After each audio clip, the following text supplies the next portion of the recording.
Gentlemen, welcome to Chicago. Thank you. It's so exciting to have you here, okay? So you are here, obviously, for the musical 44. I've seen it twice already. I want to see it 10 more times. It was so good, all right? We'll talk about that in a minute, but let's go back to you guys, the beginning. Let's talk about your acting journey. How did you get involved in this craft?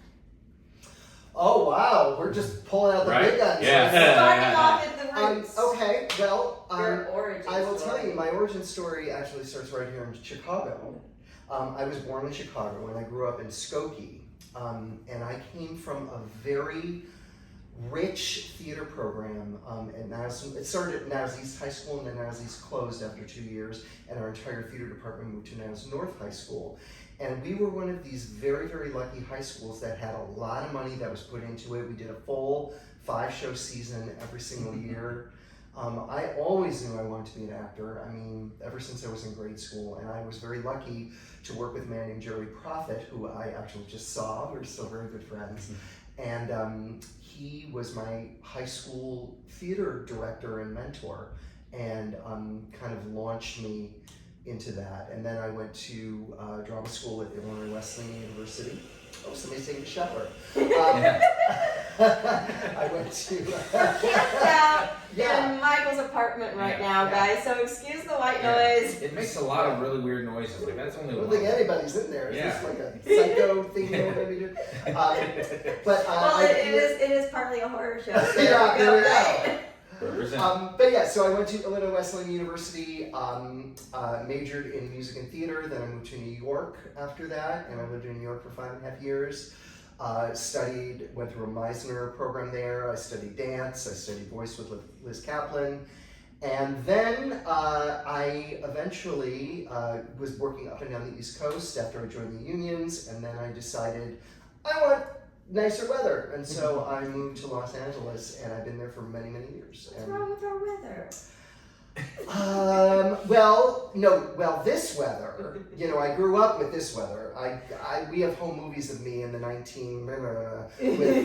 the big giant snowdrifts and things like that. But I wanted to work more in TV and film, and then oddly enough, my theater career started to really take off. So that's kind of the origins of where I began. Wonderful. Oh, complete opposite. I'm from San Jose, California, and I became an actor completely by accident. I was a very apathetic high school junior in San Jose, and I had to pick an elective for my junior year of high school, and I didn't want to pick anything because I didn't want to go to school. But I asked a friend of mine, what should I do? And he said, dude, sign up for a technical theater class, because you'll learn everything you need to learn in the first 2 weeks of the class, and for the rest of the time you don't do anything. And I was like, perfect! And then I didn't pay attention to what I signed up for, and I accidentally signed up for a musical theater class. And then I was just too lazy to get out of it. So I did theater. So it was just totally by accident. Yeah, and I was like, can you sing? I'm like, I don't know, can I sing? And then I could. But I got the bug, and I did shows in high school, and then when I graduated, they said, well, you got to go to college. And I said, why? And they said, well, that's what you do. And I went, is there theater in college? And they went, yeah. I went, all right, I'll go to college. So I went to a community college for 2 years in Saratoga, California. And one of my professors there ran a summer Shakespeare conservatory. So he enlisted me into doing that. And for 2 or 3 summers after that, I would go 200 miles north of San Francisco, way into Humboldt County, and do these summer Shakespeare festivals in this gorgeous park.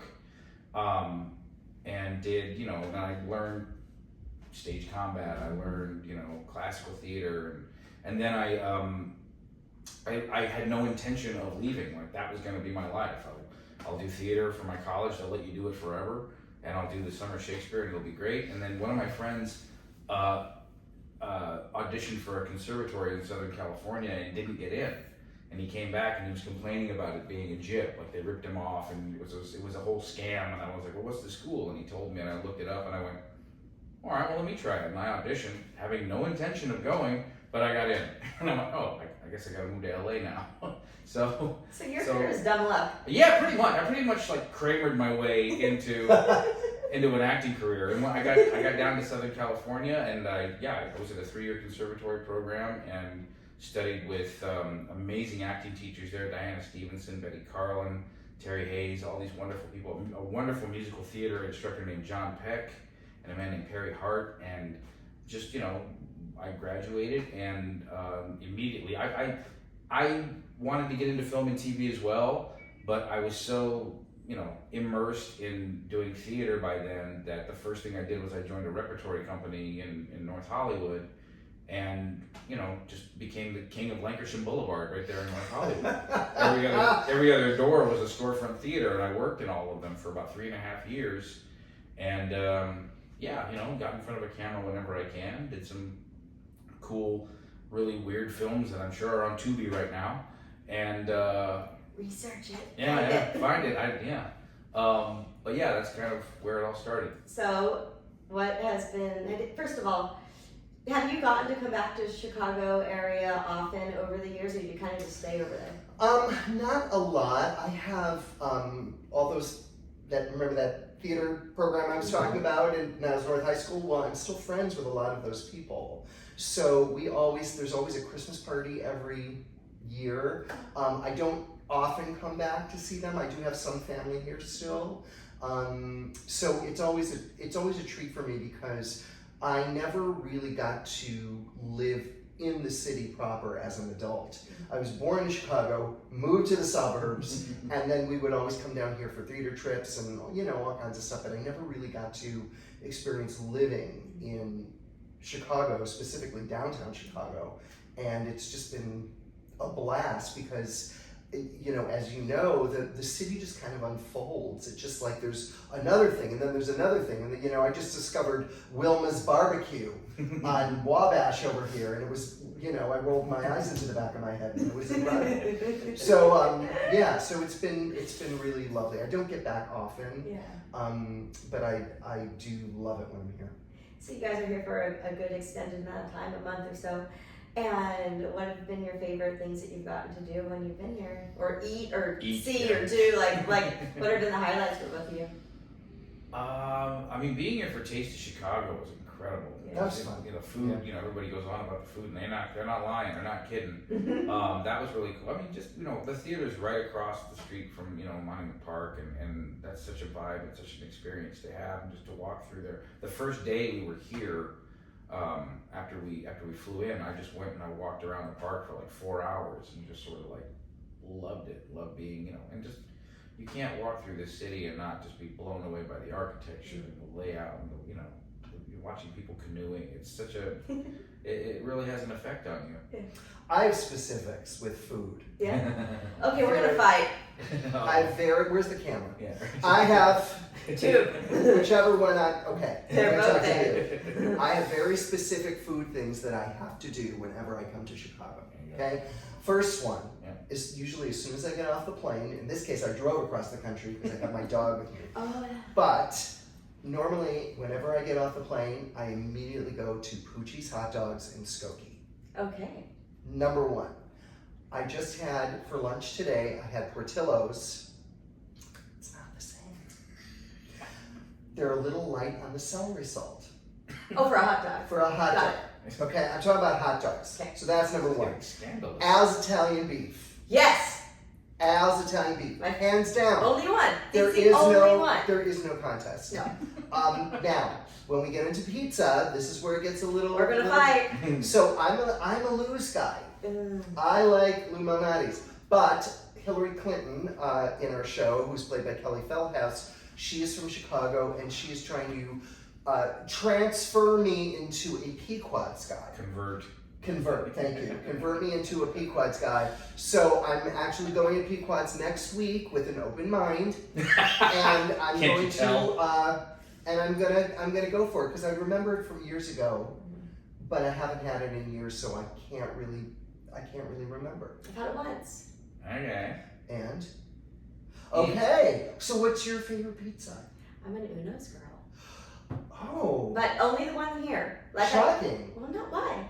Well, because Uno's is like, they have it in New York. But no, they have don't. it in Because I work there, so let me tell you the story here. Okay? Learning. Yes, I'm very passionate about pizza. So I work at 2 pizzerias Okay. right now, right? And someone says, well, tell me about this place. I'm like, what do you want to know?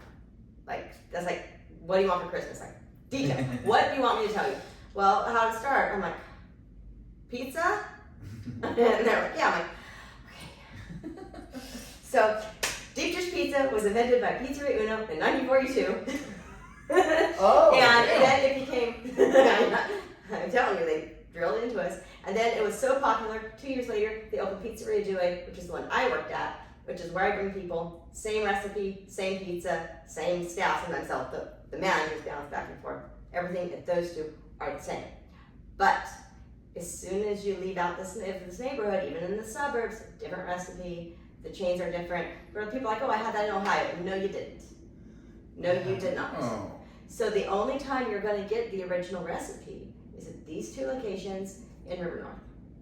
Site specific, Okay, right? I just got schooled. Right. Yes. That's amazing. Yeah. I had no idea. Now I work at Giordano's and Paisanos. Paisanos is owned by Lou Malnati's brother, Rudy Jr. Rudy Malnati Jr. Right? You want to talk pizza? This is like a Lifetime movie. Right. This is like the Rudy Pizza Wars. Rudy Malnati Jr. was with us until 3 years ago. He died on Christmas Eve, like 3 years ago.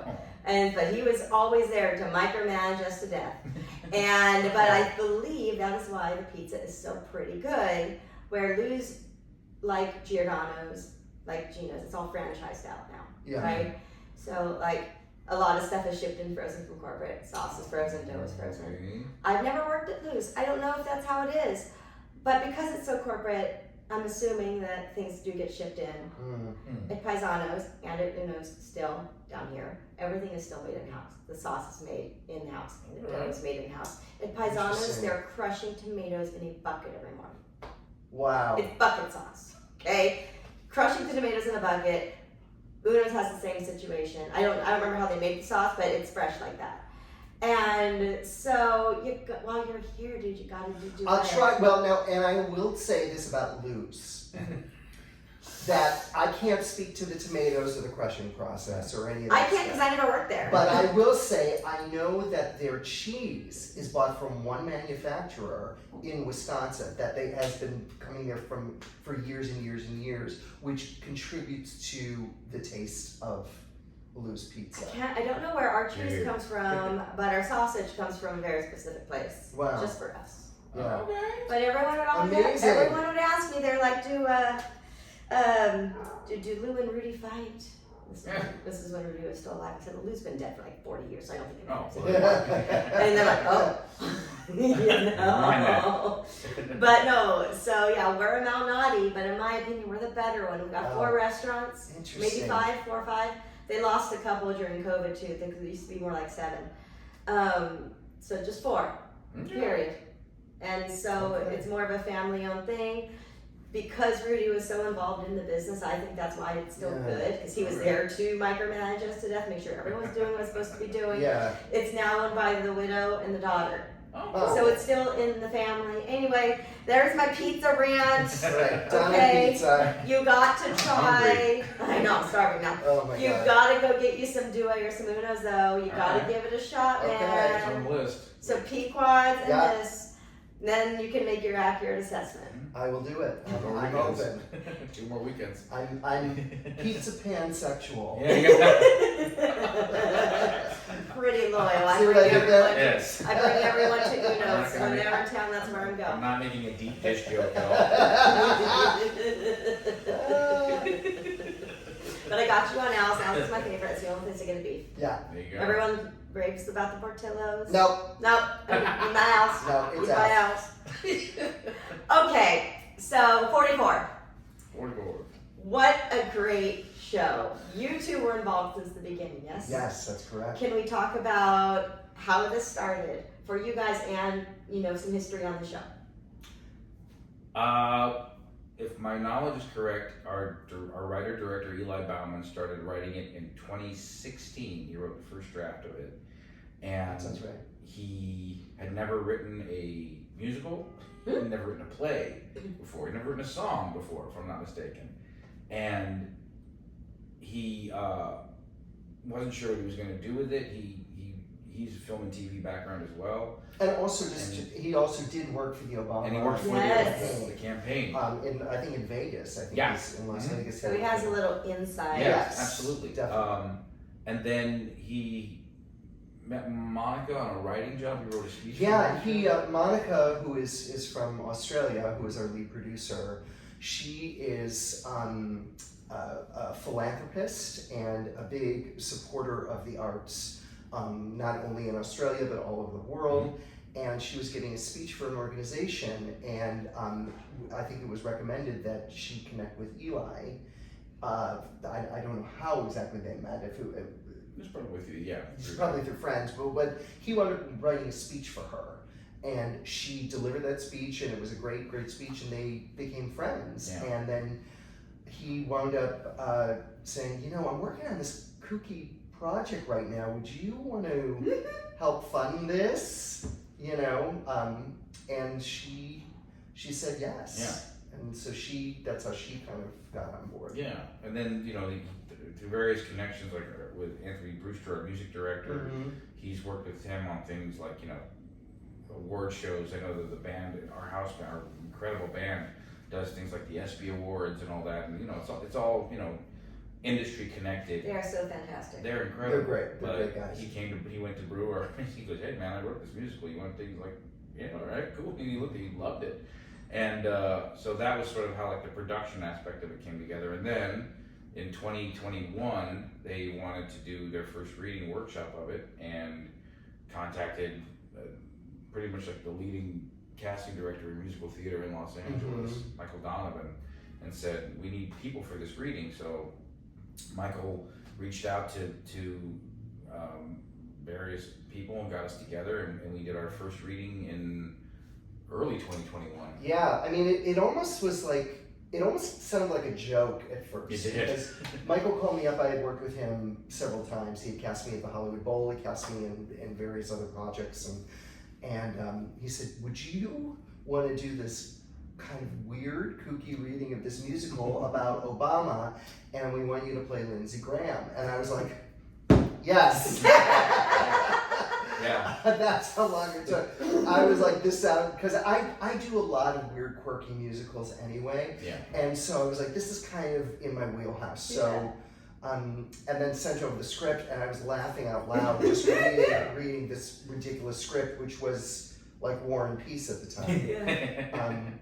And so we all got together. It was at Edge, I think was the first in North Hollywood. We all got together. I want to say it was like a cast of 20. Yeah, there were a lot. 20 actors in it initially. Yeah. There were tracks where Eli had recorded all of the voices and all of the parts, and we were like, what is this? Yeah. Because it was an unconventional way of working, of first doing a reading. And so the goal was to present this at the Bourbon Room as a reading. And so we did our first reading, and it was like 4 hours long. It was, yeah.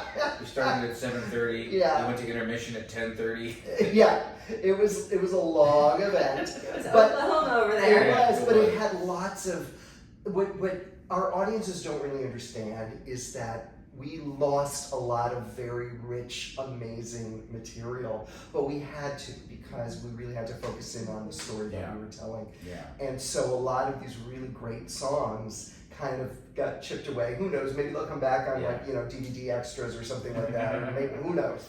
But this needs to be put on DVD for everyone to see. Yeah. I need an official soundtrack CD. I have to have it. Oh yeah. It's pretty infectious. It is so infectious. And so we went through several. We did a second reading. That was shorter, and then at intermission, Eli pulled us aside and he said, "Okay, we're going to rip 30 pages out of the script during intermission." Yeah. So we not only ripped scenes out, we ripped out musical numbers, we ripped out everything, and just cut the show down. And then eventually it went into production, and then there were cast changes along the way, and the cast kind of got more focused to the 11 actors that work at one time. Yeah. And the other thing to remember too is one of the other jobs that Eli had was he wrote for Saturday Night Live. Mhm. So he's used to writing Sketch comedy, yeah. But what was great, what was interesting about that was it made cutting things a lot easier because he knew how to edit so well in his own mind that he would make these really intricate cuts, and at first you'd be like, why are we cutting that? And then we'd see the result of it and be like, oh no, that works way better. So that was another really healthy advantage to have in those early days in terms of shaping what the show would become when it left the Bourbon Room finally. And I imagine having him working for SNL in that capacity, he got used to cutting things, so nothing is precious. Yeah, I mean, I think so. You know, as a writer myself, I will tell you, one of the hardest things to do is to kill your babies. Mm-hmm. You know, you gotta kill your babies, and it sucks because we tend to really get married to certain things, and there are certain things in this show that are very, very precious to him, and he believes in them and is going to fight for every single thing. Yeah. So it's, you know, you have to decide. You have to make a lot of those Sophie's Choice decisions. You know. And he struggles with them. And he does, and then also we do too. Yeah. You know, because it's like it's an evolving thing. You know. It's constantly evolving. Yeah, and those of us who are like, you know, the day oneers like us, as we've gone on, we've gotten a lot better, I think, at rolling with the punches and adapting on the fly. We've had to in some instances, but it's also, again, the commonality is that the goal is to shape the show and, you know, make sure the show is tight and cohesive and still funny and still poignant and still, you know, very much this love letter to Obama that we all want it to be, and it's great because the shorthand that we all have with each other at this point is something that I think every actor dreams of on stage. Just being able to get up and, like, something might go wrong, and it doesn't matter. The audience will never know it. Like, something's different or something gets switched, and it's just like we don't even bat an eye. I mean, there's like six of us, right? Or seven. Jenna was in the first reading. She was in the first reading, so that would be seven. Palin. So there were 7 of us that were kind of in the OG reading that have continued on with this thing. And what Michael just said about a shorthand, we all know each other so well that it's this common vocabulary that we kind of all have. And that includes all of the people that have joined us then along the way, because they've fallen into the rhythm of what the show is, and everybody in the show is just operating it on all cylinders. Yeah. So that also speaks highly of all of you guys. It's not like you can't sit with us. Oh, you know, like just helped them get in and then grow, and now you're all one. Yeah. Because we want success for each other. You know, I mean, we want to. I've worked with people as a comedian. I've worked with people that can be selfish and will only steer things where they're getting the laugh, or it's all about them, or whatever. But in this case, I always bring it back to the like we're a volleyball team. You know, it's like somebody sets it up and then somebody else spikes it, and then this one sets it up here and then we spike it, so that we're all respectful of each other's moments in the show and where those laughs are supposed to happen. That it's not about like, look at me, no. You know, right? Tee somebody up, let them It's also, it is all about look at me, but you all get your turn. That's exactly right. The whole show is look at me. Yeah. It is, but it's crafted in a way where we focus you on where to look. Everybody gets their moment, and everybody again serves up that moment for each other. And I mean, going into this too. I mean, I don't know how about you, but I've stopped counting how many readings and how many workshops that I've done over the years. And it was really, you know, I was thinking about this the other day. Like, I got to a point where I was in this process with some of these earlier shows and things that I've done, and like watching and learning and watching how people who are trying to create and trying to build something and trying to make something that will just sustain, which is hard enough to do. But you invariably see them make the same mistakes. Like they get impatient and they want things to happen before they're ready to happen. and then the floor falls out from under them, and that's it. And with this show, it's been really interesting because it's definitely a different approach to producing theater, but at the same time, it's still very collaborative, it's very cohesive, and it's very respectful. And again, because we all want everybody to succeed, that I think has been a missing ingredient in a lot of the shows that I've done before. Because a lot of 9 times out of 10, it is somebody wanting to be a star in an ensemble. So the fact that we've gotten this far and we're here and we're going where we're going, I think speaks a lot to that cohesiveness. It does, and it's also fresh Yeah. all the time. You know, sometimes when you do a long running show, it can be mundane. You know, this is the second longest show I've ever done. The first longest show was I did The Genie in Aladdin, a musical spectacular at Disney, and I was doing that for 8.5 years, and it was, you know, it's a grind. It becomes a real grind. With something like this, where you're operating with people that are as good as everybody is, you cannot be the weak link. So when we all come into that space, we all have an understanding that this is the first time this audience is seeing it. This is how we're going to, you know, find new things in every single performance, and that's just how it's been through this whole process. It's never been like, oh my God. No. I mean, you know, sometimes it's hard. Sometimes, you know, you don't show really days. feel like coming to work. But once you get into that space, once you get on the ice, as we say, it's like, oh yeah, okay, this is what we're doing, and now we're gonna dig deep and we're gonna find new tricks and new things to keep it fresh for an audience. And there's no pushing, there's no forcing. It's second nature at this point. Yeah. It really did seem to be natural for everyone, and I don't want to say that, you know, you're a natural Ted Cruz. Sorry. No, it's fine. You know what I'm gonna say right now. Say it. Fuck you, Ted Cruz. There's a song in the show. That's a song, guys. And people don't believe me when I say this. That's my favorite song in the show. Such Yeah. a good It's song. one of my favorite songs too. I can't pick a favorite. They're all so catchy. I can't. Going back to Michael Donovan and the casting, when he called me, he said, all he asked me was, can you rap? And I went, what? Can you rap? I don't know. We'll find out if you can rap and send me a recording. He didn't tell me anything else. I was like, what the hell are you talking about? How does one find out if they can rap? I'm real curious. Well, it turns out I did, because I'd forgotten that I had written I'd written a rap song for another production company that I was a part of. I was like, oh yeah, I did that. I'll send him that, and hopefully that's it. And You weren't like, if you're happy and you know no, what yeah, exactly. Yeah, he if said. you're happy and you know what clap I was- your hands. That's what I was doing. Yeah. I'm like, how do I I do think I was that? rapping Boris Karloff, actually. That's what it was. But I sent that to him. He's like, okay, great. He goes, you're gonna play Ted Cruz. And I was like, I'm sorry, what? He goes, you're gonna play Ted Cruz and you're gonna rap Green Eggs and Ham. And I was like, I'm sorry, what? hey. Here's the thing. I say this all the time. It's like, at first I was like, oh, I don't have to be good. Nobody out there says Ted Cruz slaps. That's, you know, I can suck air at this. It'd be great. It'd be hilarious. And then they sent me the script, and I read the script, and yeah, the script was hilarious, and I was cracking up laughing at it. And I got to the filibuster, and I was like, oh, here it is, cool. But then they sent me the demo track of Eli doing it, and Eli was immaculate. Yeah. Eli was like Eminem. And I was like, oh crap, I gotta be good at this. Eli does us better than we do. He does. He does.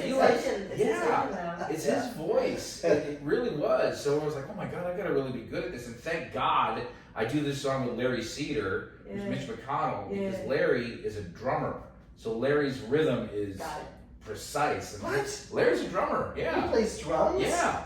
That's How the only do reason. I not know Larry that? does everything, don't you know? Yeah, Larry's the jack of all I trades didn't in know our he show. played drums. Yeah. Well, I play clarinet. Well, there you go. I'm gonna out Larry. Larry, as we've seen, Larry's a dancer. He is. You Oh, know, yes. from way back, so we bonded over that. But he said, I mean, I'll have to go back to the interview, but when I was interviewing him, he's like, when I got approached to the show, they said, on a scale of 1 to 10, how can you dance? And he said 2, because he didn't want to dance. Yeah. But I'm watching the show, I'm like, he's dancing a lot. But that's what, I do that too. Because Yeah. I used to be a dancer. Yeah. I did ballet, jazz, tap, the whole Yeah. thing. And And as you get older, when you're younger, you're like, who wants to do a double tour in the middle of the thing? You're like, yes, me, more stage time. And then now it's like, I step back. I'm like, when do I get a break? Yeah. When can I have a coffee? Okay, Sheila. Yeah. But Larry has found his inner pimp. The best thing about doing this show with Larry in the early days was he's Mitch McConnell. If you don't know, if you haven't seen the show, Mitch McConnell is basically a political Suge Knight. Yeah. Straight up gangster. But in the early days of the show, he was getting all these references and lines and things, and he was like, what am I saying? I have no idea. What does this mean? And they were having to explain to him what the references were. But oh my God, he leans into it so beautifully. And like the body and the physicality just kind of grew from it. And oh man, I'm in scenes with Larry now, and I have to stop myself from breaking, watching him, just standing next to him. So yeah, I couldn't ask for a better scene partner for Green Eggs and Ham. How did your characters develop over time? Did they change a lot, or they kind of how they were 4 years ago? Yeah, well, mine definitely did. When I first came in, so I play, there are 3 different characters that I play in the show. Yes. I play Lindsey Graham is the main character that I play. And then in that track, I also do a character named Coexist Lady, who we call Sheila Katz. And then this other new character that we just recently added, which is Mike Lindell, the My Pillow guy, which is just a real quick in and out. Yeah. But to address Lindsey first, Lindsey, I first started playing him uber gay. Really, like high voice, and it was in the readings, it was too much. And once we went into production, Eli gave me a really great direction, which was basically everybody knows that Lindsey is a gay man except for Lindsey. And so I sort of put a cover on it. And he just is what he is in the way that he moves. So Lindsey is loosely based on, I kid you not, Paula Deen. Paula Deen. And who was the other one? And I guess a little Scarlett O'Hara is in there too. Oh, Reviewers said that. But also we wanted him to be this goofball, but but who really takes himself very seriously and thinks that he's getting away with it. Yeah. So that's kind of how Lindsey has evolved. Coexist Lady evolved in a very interesting way because it used to be Coexist Man. Really? And when I first started doing that, I wore this bad Beatles wig, and I had a black Coexist t-shirt on, and I was kind of more of a Star Trek-y kind of character. And it wasn't landing. It wasn't really funny. And I said to Eli, I do drag. I do drag characters.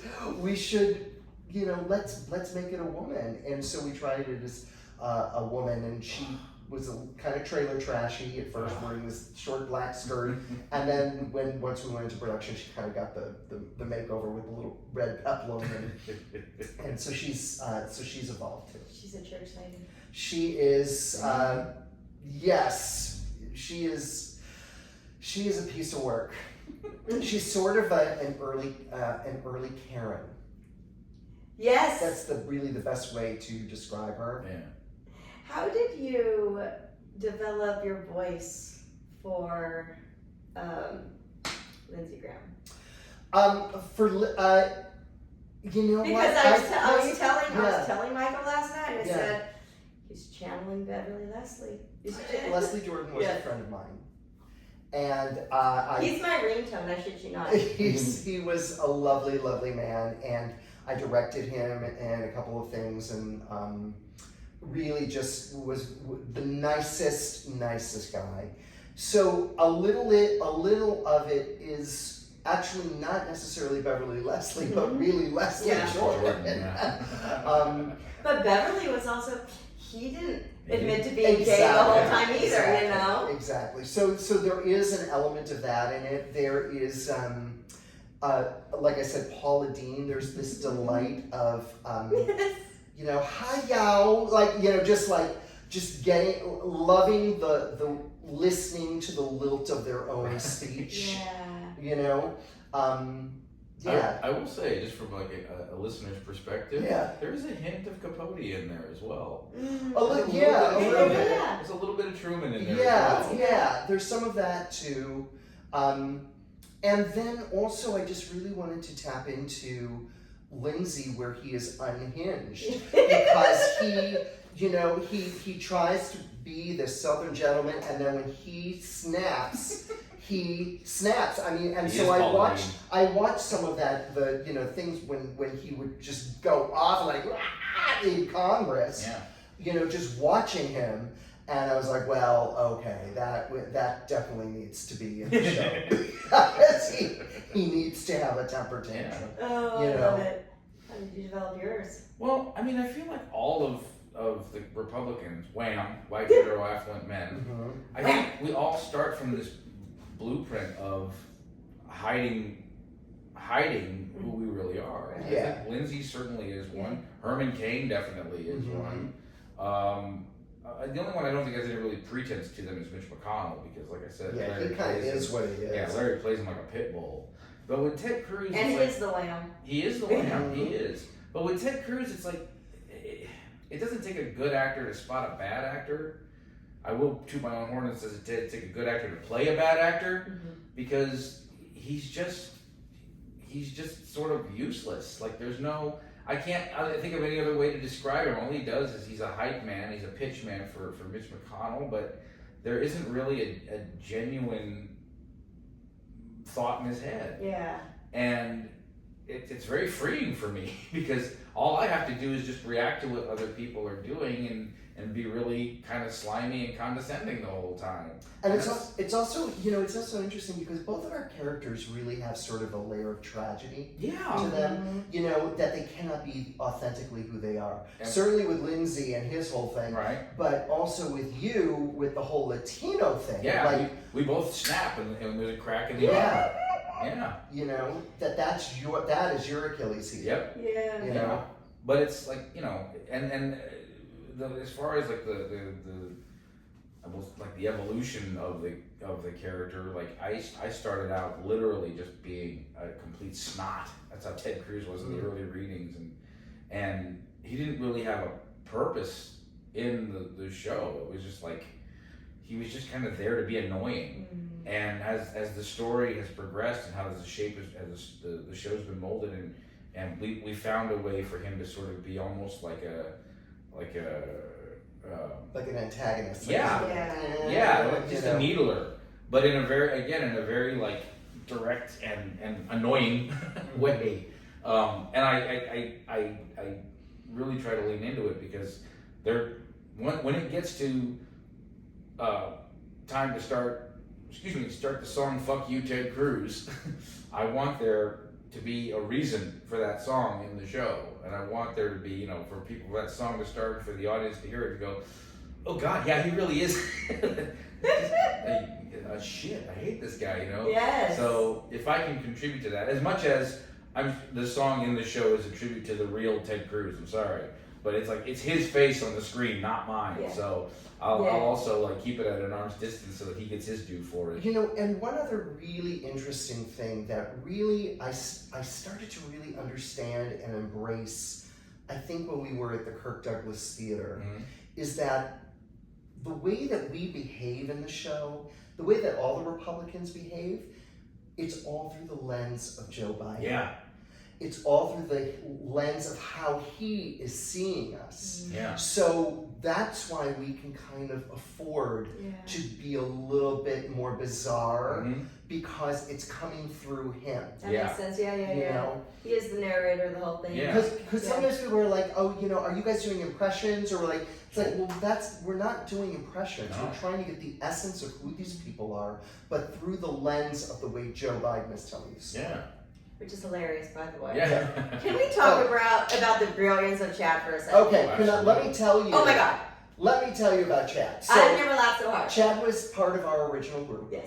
Chad was, in the beginning of the show, we all come out, we all have basically different characters. There's like baritone believer. There's what's yours? Yours is not non-believer, but it was non-believer. Yeah, but it's the Republicans and Democrats basically. And my character is tenor believer because I sing the tenor part, and so that's what I do at the beginning. Well, Chad in the initial readings of it played that role. He played tenor believer, and then he also played the role of Mitt Romney, which was in the audition scene that we do, where instead of using projections, we had Chad as the same actor looking exactly the same coming out as every single Republican candidate. With a different tie on. With a different tie on. And it was hilarious. It was really funny. And we had another actor, a very talented actor, a friend of mine, who was playing Joe Biden at the time. That, as we went on into the readings, it didn't really work out for that particular person. And so then we were like, well, Eli was like, Chad. Yeah. Like, Chad is perfect. And so when Chad stepped into that role, it kind of created this whole, things became much clearer, and he found all of these Joe Biden nuances, you know, that affected all of us and affected the entire production. And between him and Eli, they crafted this role together, and they sculpted it. I mean, like scene by scene, line by line, joke by joke, and physical mannerisms too. Yeah, and the shoulder rub. All the physical stuff. But also, they also kind of discovered the tone of the show. Yeah, in that regard. That I think is one of the biggest things, is that we really discovered the tone. Yeah. Once Chad started playing Joe Biden the way he was playing. Yeah. Because it affected TJ's performance as Obama. Our Hillary's had somebody like incredible to play off of, and that character grew and advanced, and then just like, you know, interactions with us as well. And he's the link. He's the link between everything, the audience and what's going on. Yeah. You know, like the voice of the people character is in a way the Greek chorus, but yet Chad as Joe Biden is the link into the story, who brings us back into the story, takes us out of the story, brings us back into the story. He's breaking all those walls. Yeah, he is. Definitely. And what's wonderful about the way he's evolved the character is, like, there were nights, remember at the Bourbon Room, there were nights where he comes out and he sort of introduces the tops of each scene. Yeah. But, you know, we were such an ever-evolving show during those days that, bless his heart, he would come out some nights to do an intro and he'd go, I have no idea what I'm supposed to say. And he'd just turn around and walk off. And it worked because Joe Biden. Yeah. Or sometimes Eli, who was sitting in the band, would be like, okay, we're going to do auditions right now. He goes, what do I say now? We're doing auditions. Oh, yeah, okay, in the bottom of a volcano. And we just go. And we're sitting at the table going, oh, God damn, Jack. Yeah. But we're laughing. But it all kind of we're laughing. It contributes to the looseness of the Yeah. show, you know, and that's one of the things about the tone that we like to keep it loose. How he opens it, he just stands there, like, in a frozen haze. And he lets the audience take him in, and they immediately get what is the doing. joke. They get the joke, and like, oh my God, this is hilarious. Yeah. Chad's standing there like this. Yeah. It's perfect. My new favorite thing that he does is when at the top of Act 2, you know, he's trying to get off the desk. But what he does, and I'm probably going to go off camera when I do this, but he's got his long pants on, and he goes, yeah, he's like, like he's hiking up his pants to try to get down. It cracks me up every time. And we have no, like, this is probably not the best theater etiquette, but we have no control over ourselves in the wings watching each other. Like, we crack each other up in this show, and we're just like, we're shameless about it. We that's how much big of fans we are of each other. Everybody in this show does something that at some point or another just kills the rest of the cast. Well, that keeps it fresh. Yeah. Right? Like you said, stale, monotonous. Yeah. You don't want to be phoning it in ever, right? Yeah. Well, I told Michael, I said, I want to challenge Chad to a tap dance off. Well, I don't know how much tap you really. That's accurate. Okay, so he's gonna hate me. Oh, yeah. Can I say this? I was like, boo, ooh, you got to work on those flaps. I mean, you know, he's got the tap shoes, and I think he does do some basic tap stuff. But sometimes, I'll challenge you to a sometimes, tap. yeah. Some nights he feels a bit more river dancey. Yeah, it is river dancing. That's a great one too. I love those. Bless his heart. TJ's just got to sit there and take it. Yeah. TJ Wilkins, who plays our Obama. Oh, God. How does he keep a straight This is what I'm saying. face? Has the He willpower. doesn't. He doesn't. Yeah. No, he really. We don't try to break TJ, but sometimes we'll inadvertently break TJ, and he's a great sport about it. You don't have to try. No. It just is what What it you is. don't see Yeah. is the shenanigans that happens off stage. Yeah. Like you think he's being all, you know, presidential and all that kind of stuff, and then I'm not going to say what he says to me, but the stuff that he says to me off stage is not presidential. It's learned behavior, so it's kind of our fault. So it is kind of, yeah. I kind He of spent 4 years with us. It's bound to rub off on him a little. You rubbed off on it. So when I do movie reviews on my podcast, we have certain segments. One of those is epic line. Favorite line. Oh. Favorite line from a show does not have to be your own. Any line. I have two. One of them is my line, and one of them is not my line. The one that is not my line is the lyric that Hillary Clinton sings when she sings about her Pampers pantsuit. Yeah. I think that's hilarious that you know That gets a reaction every night. when in her Pampers pantsuit. I love that. And then the line that I love that is my own is the one we do not mention he who shall not be named in this show, No. except for one little nod. Actually, two, because she says, "I hope you're all happy now." Yeah, that's But I have a little Easter egg that goes by. Sometimes people get it, and sometimes they don't. And it's in my rant, Lindsay's rant, when he says, when he talks about some narcissistic celebrity politician. yeah. I love it when the audience picks up on that one little clue, and then it's gone. Yeah. I don't know. Mine is one of my lines, and I'm really proud that I get to say it, because in Filibuster, when I come out and we're about to do the green eggs and ham, I'm the only person in the show in the ridiculous absurdity of our show who gets to say, "This actually happened." Yeah. That means a lot to me, because the audience doesn't know what I'm about to do. And I forgot it actually happened. Yeah. It's like, oh yeah. And I come out there and I'm dressed like, the emaciated Kool-Aid man holding a copy of Green Eggs and Ham, and I go, "Yes, this actually happened." And then I start, and they're like, "Wait, this actually happened?" I can see people like, So, seriously? Mayor Karen Bass in Los Angeles has seen the show twice, and she came when after one of the performances. She said, "I was actually there when that actually Yeah. happened." She loves to tell me that. And I said, "What did you do?" She's like, "I just sat there dumbfounded going, what is happening?" What? I didn't know, what is he doing? Yeah. And that's kind of like Ted Cruz in a nutshell. Yeah. What is he doing? It's like, oh, what are they doing? Yeah, but that's my favorite. Like, this actually happened. Another segment I always do is fashion moment. There's so many delectable looks in this show. What are your fashion moments? Well, I have some really interesting things to wear. Yeah. So, I don't think anybody comes close to you.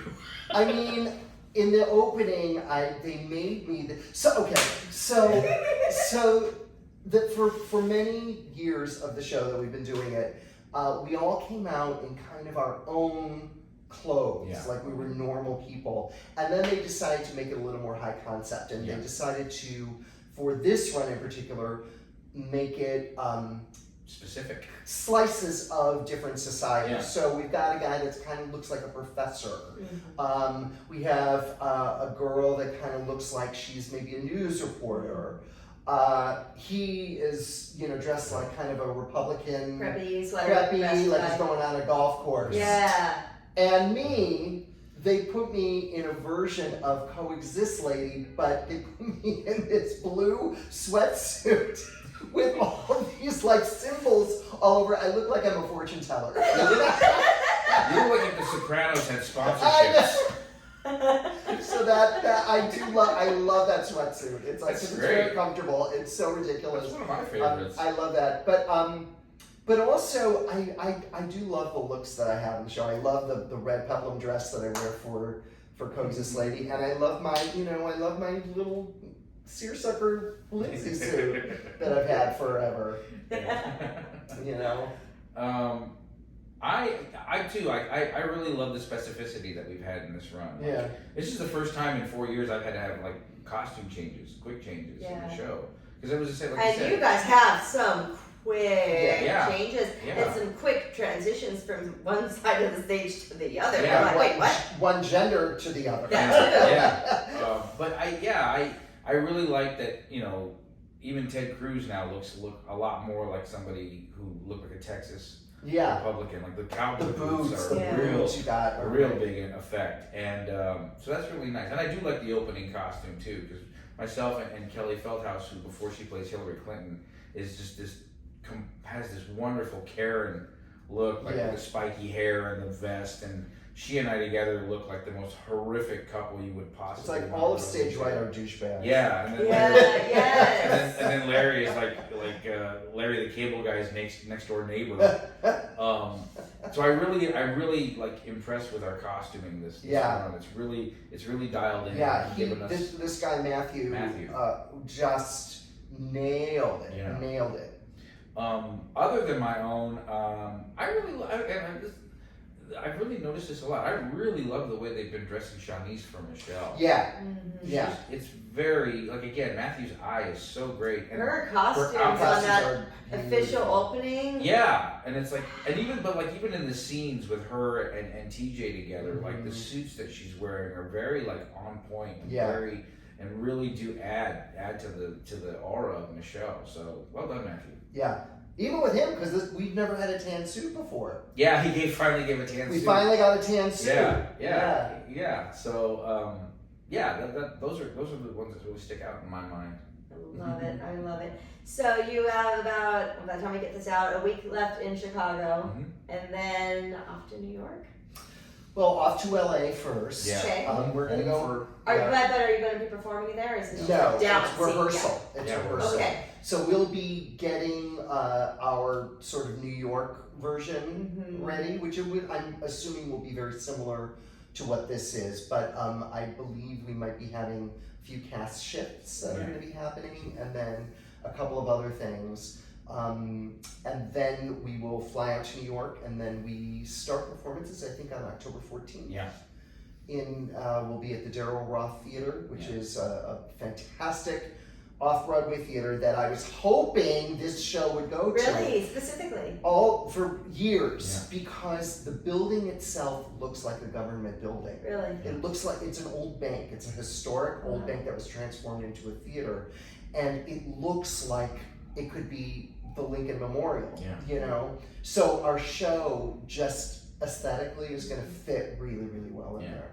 One of the other reasons that we always have rehearsals, between runs is we also have to adjust our set to whatever stage we're going to be on. Yes. We've done this show on every possible kind of stage you can imagine, from like a cabaret venue to a church. Where there was no set, by the way. When it was Yeah. the Bourbon Room, it was 2 doors, 2 little stairways, and table and chairs and projection. Yeah, that was it. And that's how it was the first time we were here in Chicago at the Epiphany Center when we did it there. It was a big old cathedral, and it was bare bones. Yeah. And it wasn't until we moved to the Kirk Douglas Theater in Los Angeles where all of a sudden we got this gorgeous, very expensive set that came in and really made it more of a farce, where it has all the opening doors and swinging things all over the And place. it felt like a new character. It really did, and it was fun getting used to that. Yeah. Did it feel finally finished, finally completed? It did. In a version of it. At It least? did. It did, because You're like, we're out of workshops. This is a real show now. Yeah, it really did. Like, it was like, I'll never forget that when we first started doing that at the Kirk Douglas and we were on that stage. I was like, holy shit, It's real. This is like a Broadway set that we are on right now. Yeah. And it was gave me chills. Yeah. And we've adapted it for here. We'll adapt it again for Daryl Roth. Do you know how long it runs in New York? So right now we are slated to run, I think, through the beginning of December. I want to say December 7th. But there is always a possibility of an extension. How exciting! Yeah. You guys, I mean, I've told you guys in private, but you all should be very proud of what you've accomplished on this one, especially from the beginning, workshopping all these years and what it's become. Like I said, I saw it twice, and I want to see it like 10 more times. It's that good. It's that entertaining. I saw it twice in 1 week. I saw it in the previews on Sunday night, and then I came on Thursday. Yeah. So I saw it within a week twice. She saw both Michelle's. I saw you both did? Michelle's. So you saw, okay. Yeah, because I was Sunday previews, Yeah. you know, and well, everyone is fantastic, everyone. But I love seeing different casts because you get to see such a variety of performances. Tonight, this audience is going to see a different person tonight because we have an understudy going on for Abraham Lincoln. Oh yes, Yeah. yes. So, and he's fantastic. I'm sure. Yeah, I mean, you cannot be a weak link in this No. show. Our understudies, and let me give a shout out to our understudies. Yes. Understudies have the hardest job in the theater. Actually, swings have Yeah. the hardest job in the theater. I've been a swing. It's really hard. It sucks. And our understudies are on point. And whenever you come and see our show, you are going to be seeing somebody that is at the top of their game. There is no like, oh, I'm just getting this little person who hangs out backstage. No. They've been working their butts off, and they know the show just as good as all of us do. Yes. So the first version I saw, our Michelle is your regular voice. Yeah, Voice right? of the People. Voice Her of name the is, People. Yes, Summer Nicole Greer. Right. And hey, Summer, you know, there's two Summers in the cast. How can I not love this show, right? My last name was Sumner. So. Right, close. And then who played the voice when she played Michelle? Audrey Bartholomew. Golly. Yeah. Oh. That's a perfect example of when an understudy has to come in and like really anchor what's going on. Right from the top of the show. I mean, Can we say who else Audrey understudies? yes, we must.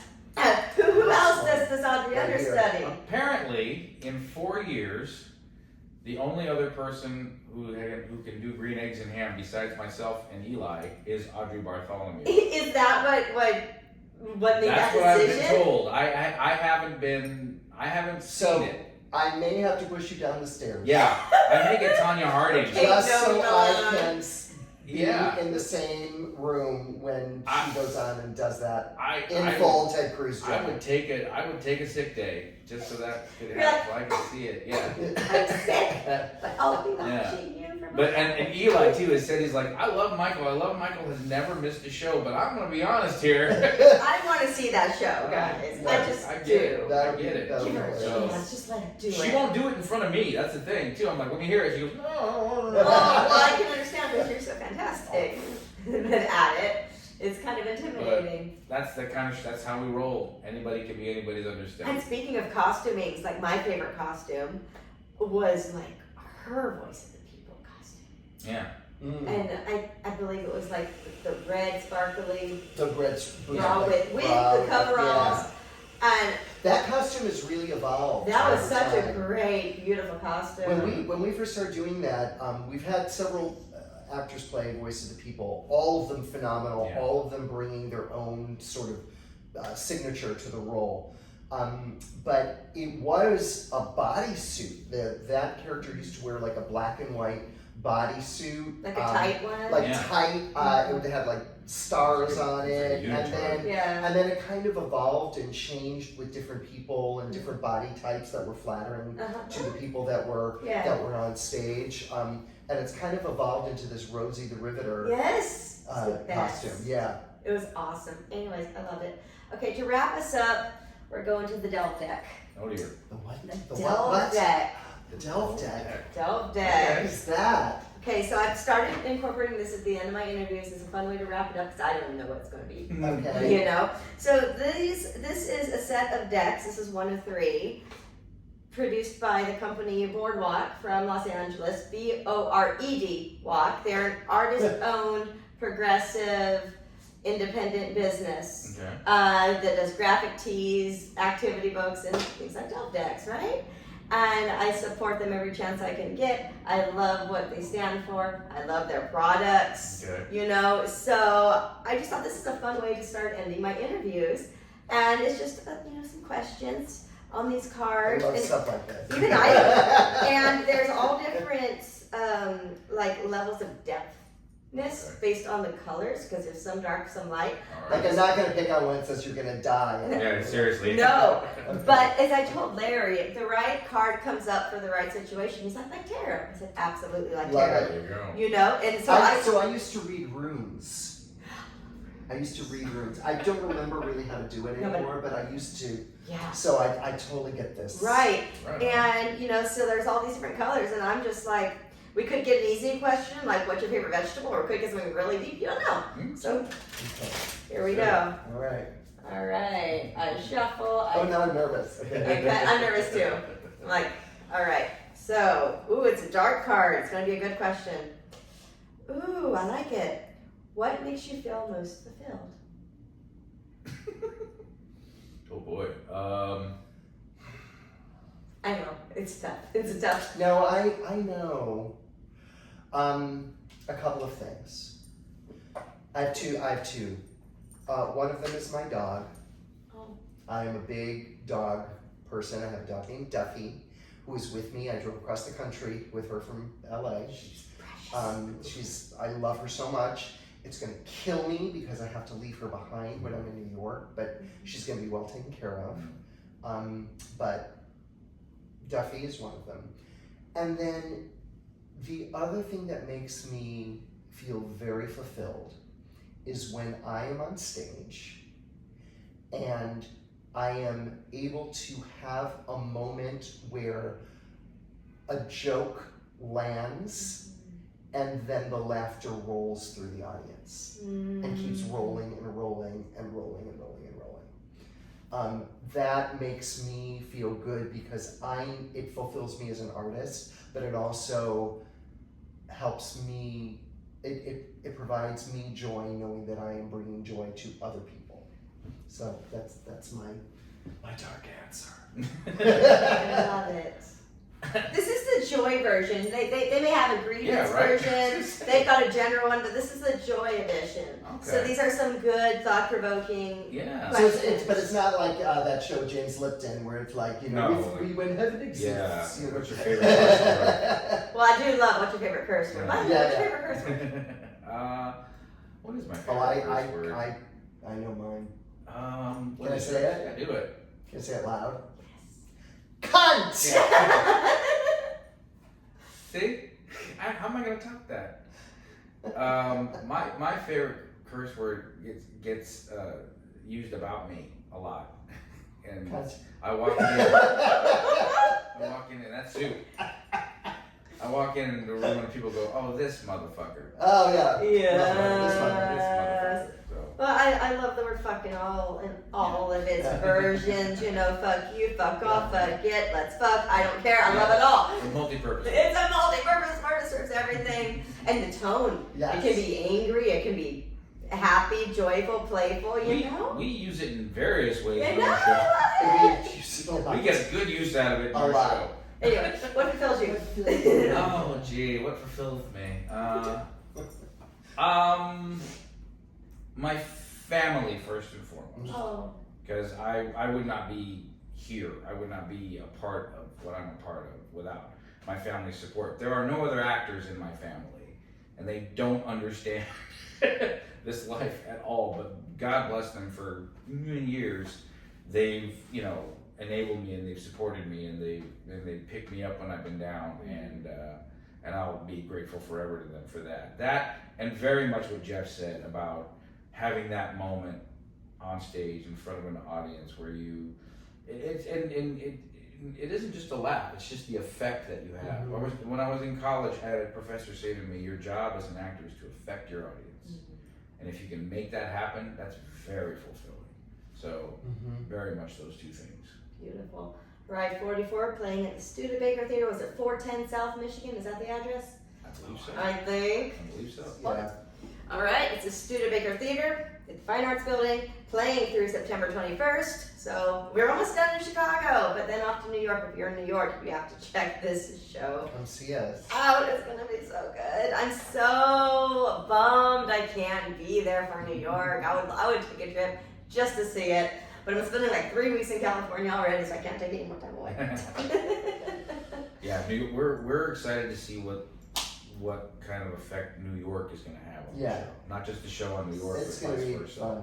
Do you know what I just realized? These are like flesh colored, and it probably looks like I'm not wearing any pants. I probably look like I'm like completely bottomless We can burn this during couch. this It's entire fine. interview. I'm It's like, fine. Hi, I'm naked. They can get rid of the couch. Well, pretend it's 2020. Yeah. Yeah. It was a pants optional Yeah. work day, right? It's like, wait a minute. This is like these are Well, don't do that gesture if it looks like you don't have any pants on. Well, good Not night, ladies wearing and any gentlemen. trousers. Oh, Lord. Thank you, gentlemen, so much for this time. Thank It's you been so such a much. great hour. I appreciate it. Thank you.